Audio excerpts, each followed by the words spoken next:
Day 20 of 100 Days of Code as I'm learning the Python programming language. This video is to hold myself accountable and track my progress. For day 20, I focused on dictionaries in Python. A dictionary is essentially just the curly brackets. I had a dictionary called my dictionary, and I assigned it like so. When I print this, you can see it prints out the curly brackets. So it'll print out everything within and including the curly brackets. Let's go ahead and create a dictionary. So to create one, I would assign the dictionary name. So I'm going to call this one password dictionary. And then you would use the curly brackets. So you can continue typing right here. I'm going to go down to the first line just for readability. My first one, I'll call it min. You would use the colon. Then you would assign the value. The first part of it is the key. The second part of it is the value. I'm going to put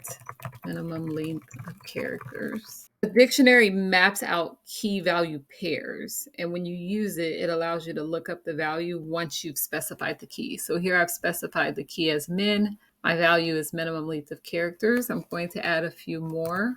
You would separate it by commas. I'll put max. I'm using strings, but you can also use integers or other data types. I'll put repeat. This one will be repeat, some characters, and then I'll put one that's non-repeat. I've created my dictionary, so if I were to print this, you can see it lists out my dictionary. Again, it allows you to look up certain values using the corresponding key. Let's say I just wanted to call max.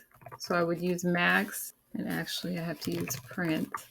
If I just wanted to call max, I would use the print function, and inside it, I would pass the key through the password dictionary that I just created, and it'll call just that value. If I wanted to do the same for min, you can see that it's calling just that value. And again, you can have integer, and then if I wanted to pass this through here, you can see that it calls the integer.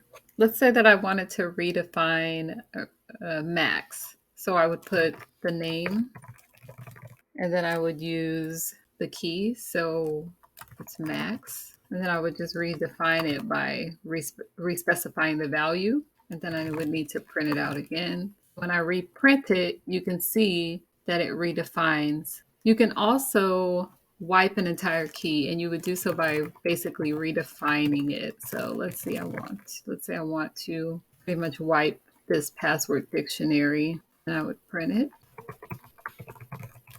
And there you can see that the curly brackets printed, but essentially it has been wiped. So that's a little bit about working with dictionaries in Python.